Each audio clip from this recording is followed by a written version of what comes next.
ரிஷபராசி. ரிஷபராசிக்கு இந்த ஆடி மாத பலன் எப்படி இருக்கும் அப்படின்றத இப்போ பார்க்க போகிறோம். ரிஷபராசி நேயர்களுக்கு ஏன்னா ராசி அதிபர்ன சுக்கிர பகவான் இந்த மாத தொடக்கத்தில் உங்கள் ராசியிலேயே சஞ்சரிக்கிறார். ஸோ மேலும் அவருடைய பயணம் குருவை நோக்கி பயணிக்கிறார்.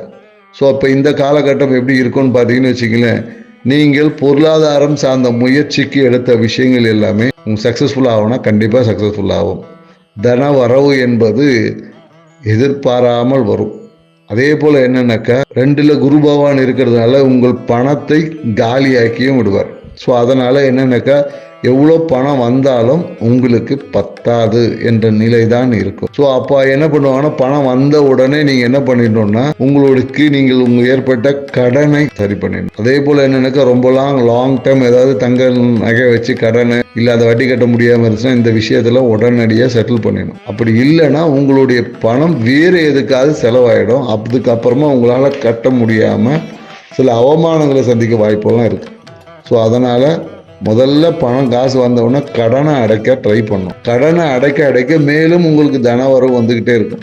நீங்கள் கடனை அடைக்காமல் வேறு எதுக்காவது விஷயத்தை நீங்கள் செலவு பண்ணிங்கன்னா கடன்ற அழுத்தம் உங்களை ஆளுமை செய்து உங்களை மேலும் பிரச்சனைக்குள்ளே மாட்டிடும். ஸோ அதனால் ரிஷபராசிக்காரர்கள் பணம் வந்த உடனே உங்களை அதை அசட்டாக மாற்றிடணும், இல்லை கடனை அடைச்சிடணும். கையில் இருக்கக்கூடிய லிக்விட் கேஷ் என்பது ஏதோ ஒரு விதத்தில் காலி ஆகிடும். மேலும் இந்த காலகட்டத்தில் என்னன்னாக்கா நிறைய பேருக்கு வாகனத்துக்காக புதிய வாகனம் வாங்கியிருப்பாங்க, அதுக்கு ஏதாவது ஒரு செலவு வைக்கும். அந்த வாகனத்திற்காக விரயம் என்பது இருக்குது. அதே போல் என்னன்னாக்கா மனம் ரொம்ப ஹைலி கால்குலேட்டிவாக வேலை செய்யும்.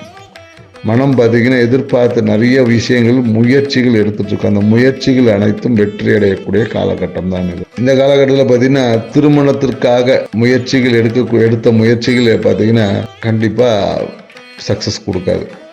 ஏன்னா வச்சுக்கலாம், இந்த காலகட்டத்தில் திருமணத்துக்காக எடுத்த முயற்சி பார்த்திங்கன்னா அம்மா இல்லை வீடு இல்லை இந்த மாதிரியான ஏதோ ஒரு காரணம் சொல்லி அதை ரிஜெக்ட் பண்ணிடுவாங்க. புரியுதுங்களா? தடைகள் வருவதுக்கு காரணம் என்னன்னாக்கா அவங்களுக்கு சொந்த வீடு இல்லை வரதட்சணை கார் கேட்டேன் பைக் கேட்டேன் தரமாட்டேன்ட்டாங்க.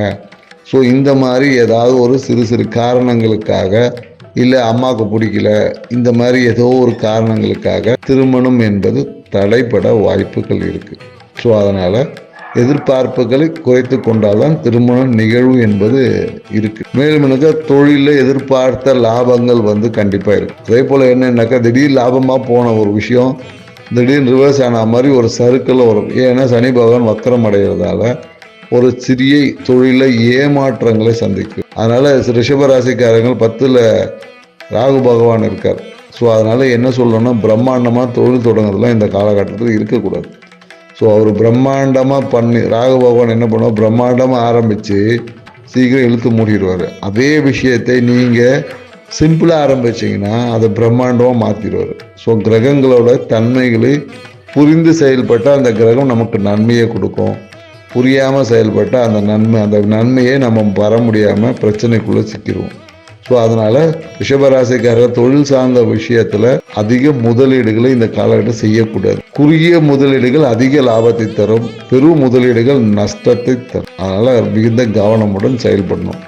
மேலும் எனக்கு 11ல் இருக்கக்கூடிய லாபத்தை கொடுத்த சனி பகவான் பார்த்திங்கன்னா இப்போது வக்கரம் அடைகிறதுனால அந்த லாபங்கள் கிடைக்காதுன்னு இல்லை, லேட்டாக கிடைக்கும். சனி வக்கரம் அடைந்த உங்களுக்கு லாபம் அந்த வரக்கூடிய பேமெண்ட் தள்ளி போகும் அப்படின்னு தான் சொல்லணும். நவம்பருக்கு அப்புறம் சனி வக்ர நிவர்த்தி அடையும் போது அப்போ உங்களுக்கு அது கிடைக்கும். மேலும் இந்த காலத்தில் ப்ரொமோஷன் எதிர்பார்த்தவங்களுக்கு எல்லாமே இந்த ப்ரொமோஷன் தள்ளி போவதற்கான வாய்ப்புகள் இருக்குது. அப்படியே உங்களுக்கு ஒரு ரேட்டிங் போட்டால் கூட கம்மியான ரேட்டிங் தான் போடுவாங்க. ஸோ அதனால் இது எல்லாம் புரிந்து நீங்கள் உங்கள் வாழ்க்கையில் அக்செப்டன்ஸை வளர்த்துக்கிட்டால் வாழ்க்கை மிகுந்த சிறப்பாக இருக்கும். மேலும் என்னென்னாக்கா 2ல் இருக்கக்கூடிய குரு பகவான் அடிக்கடி தன வரவை பெற்று தந்தாலும் திடீர் விரயம் கையில் 10 காசு நிற்க விட மாட்டார். ஸோ அதை யாராவது ஒருத்தவங்க பிடுங்கிட்டு போயிடுவாங்க. இந்த காலகட்டத்தில் சுகமாக இருக்க முடியுமானா முடியாது. சுகமே சுமையாக தான் இருக்கும். இந்த காலகட்டத்தில் பார்த்தீங்கன்னா ரிஷபராசிக்காரர்கள் பார்த்தீங்கன்னா முகத்தில் ஏதாவது ஒரு முக பராமரிப்பு இல்லை முகத்தில் போடுற க்ரீமு இந்த மாதிரியான ஏதோ ஒரு விஷயத்தில் ஒரு சிறு அலர்ஜிகள் போகும்.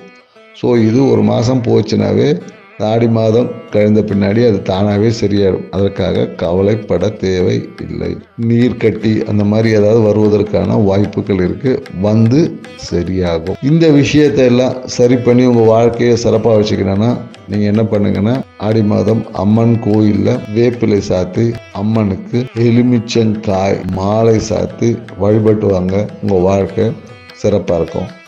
மேலும் வாய்ப்பு கிடைச்சா பசுமாட்டிற்கு அகத்திக்கீரை கொடுத்து வந்தாலும் உங்கள் வாழ்க்கை மாறும். இந்த காலகட்டத்தில் பார்த்தீங்கன்னா ரிஷபராசிக்காரங்க வீட்டில் பார்த்தீங்கன்னா இந்த படிக்கட்டான ஏதாச்சும் ஒரு வெடிப்பு விரிசல்கள்லாம் வந்து ஏற்படும். அதே போல் என்னென்னா குறிப்பாக பெட்ரூமில் லைட்டு ஃபீஸ் போகிறது, இந்த மாதிரியான நிகழ்வுகள் எல்லாமே ரிஷபராசிக்காரங்க வீட்டில் கண்டிப்பாக நடக்கும். அப்படி இல்லைன்னா வாசல் பகுதியில் வாசலில் விரிசல் வருவது, இல்லை வாசலில் வந்து அந்த லைட் ஃபியூஸ் போடுறது, இந்த மாதிரியான நிகழ்வுகள் எல்லாமே ரிஷபராசிக்காரங்க வீட்டில் நடக்கிறதுக்கான சாத்தியக்கூறுகள் நிறைய இருக்குது. இந்த ஆடி மாதத்தை சிறப்பான மாதமாக வச்சுக்கோங்க. எங்கள் சேனலை சப்ஸ்கிரைப் பண்ணுங்கள், லைக் பண்ணுங்கள், உங்கள் நண்பர் உறவினருக்கு இந்த தகவலை ஷேர் பண்ணுங்கள். மீண்டும் இது போன்ற சிறப்பான தகவலுடன் மிதுன ராசியில் சந்திப்போம். நன்றி, வணக்கம்.